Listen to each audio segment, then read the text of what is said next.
नमस्कार शेतकरी मित्रांनो, आज दिनांक 18/12/2020 आज आपण कुरा परिसरातील एक भोटा शिवार म्हणून एक हरभऱ्याचा प्लॉट आहे। तो सर्वसाधारण 3 एकरचा प्लॉट आहे आणि तिथं आपला RPS 76 याचा वापर कास्तकारांनी केलेला आहे आणि त्यांचा खूप छान असा रिझल्ट त्यांना मिळालेला आहे।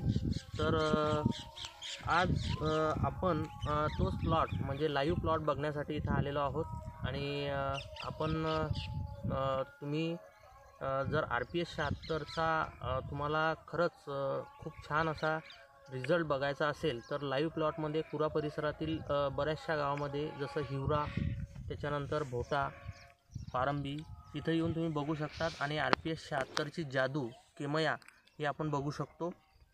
तर चला सरळ आपण त्या लाईव्ह प्लॉटमध्ये जाऊ, जो की आपला RPS 76चा स्प्रे त्यांनी घेतलेला आहे आणि त्या कास्तकाराशी पण आपण भेटू आणि सविस्तर त्यांच्याकडूनच माहिती करून घेऊ की त्यांनी याचा कसा फायदा करून घेतलेला आहे। आणि बघा, श्री विकास पाटील यांचा हा हरभरा आहे। 3 एकर प्लॉट हा पूर्ण छान असा डेव्हलप झालेला आहे। तर विकास पाटील, आपलं हा जो शिवार आहे हे कुठलं शिवार आहे? हे भोटा शिवार। भोटा शिवार आणि तुमचा हा प्लॉट 3 एकरचा आहे, बरोबर? तर सर्वसाधारण याची पेरणी तुम्ही केव्हा केली? 15/11/2020। 15/11/2020 आणि आजची तारीख आहे 18/12/2020। तर सुरुवातीला तुम्ही जे तुमच्या हातात जे प्रोडक्ट आहे RPS 76 याचा स्प्रे कुठल्या तारखेला घेतला होता? 8/12/2020। तर 8/12/2020ला यांनी एक स्प्रे घेतला होता। सर्वसाधारण आज परत 10 दिवस झालेले आहेत आणि 10 दिवसानंतर तुम्ही ह्या RPS 76चा जो स्प्रे घेतलेला आहे तर हरभऱ्याचे फुटवे आणि याची क्वालिटी तुम्ही बघू शकतात। खूप म्हणजे पातळ आलेला होता। विकास पाटील, हे बघा, जेव्हा तुम्ही स्प्रे घेतला होता तेव्हा याची परिस्थिती कशी होती? जेव्हा अशी परिस्थिती होती की तेव्हा असं वाटतं की हा पेरल्यानंतर असं वाटतं की बाबा ओखून टाका, हा आपल्या दुसरं पीक पेरावं लागेल, कारण की खूप पातळा होता, हा खूप पातळ होता आणि RPS 76चा वापर केल्यामुळे आज त्यांना हमखास चांगल्या उत्पन्नाची अपेक्षा आहे। आणि बघा, हा जो हरभरा होता हा कुठला, म्हणजे व्हरायटी कुठली आहे ही? हे विजय बूस्टर म्हणून आहे ही। आणि RPS 76 तुम्ही कुठल्याही व्हरायटीवर तुम्ही स्प्रे करू शकतात, याचा रिझल्ट तुम्हाला खूप छानसा येईल। आणि हे त्यांचं नाव मधुकर नारायण पाटील, कास्तकारांचे वडील आहेत हे।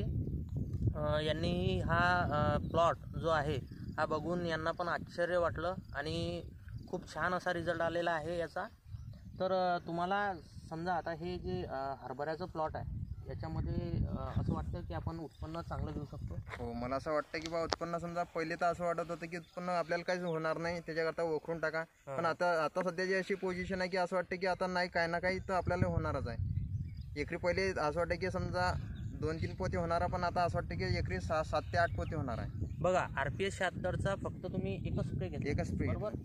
एका पंपाला किती वापरलं तुम्ही? एका पंपाला 40 ml वापरलेला आहे आणि ते घेणार आहे तर तुम्ही आता फक्त याला एकच खत दिलेलं आहे, बरोबर? आणि एक स्प्रे घेतलेला आहे। एक स्प्रे आणि एका खतामुळे यांचा प्लॉट जो आहे हा कमीत कमी आता 4 क्विंटल एक्स्ट्रा यांना उत्पन्न होईल अशी त्यांना अपेक्षा आहे। तर ही फक्त RPS 76ची तुम्ही म्हणू शकता एक जादू आहे। आणि आज जर खरंच RPS 76 जे धन्वंतरीचं आहे याची खूप असेल तर तुम्ही मला कॉन्टॅक्ट करा। माझं नाव विकी पाळे आणि माझा कॉन्टॅक्ट नंबर 92। माझा कॉन्टॅक्ट नंबर हा मी तुम्हाला लिंकमध्ये देईलच आणि कुरा परिसरामध्ये तुम्ही प्लीज व्हिजिट करा ह्या लाईव्ह डेमोमध्ये। तर विकास पाटील, आपलं मोबाईल नंबर तुम्ही देऊ शकाल? 7057 39 25 76। तर तुम्ही विकास पाटील यांना स्वतः फोन करा, म्हणजे हे तुम्हाला RPS 76बद्दल आणखी चांगली माहिती देतील। आणि जर तुम्हाला खरंच घ्यायचं असेल तर माझ्या चॅनलला तुम्ही सबस्क्राईब करा आणि शेजारी बेल आयकॉनला क्लिक करून माझे नवीन नवीन व्हिडिओची नोटिफिकेशन तुम्हाला लवकरात लवकर तिथं मिळेल अशी मी अपेक्षा ठेवतो. धन्यवाद.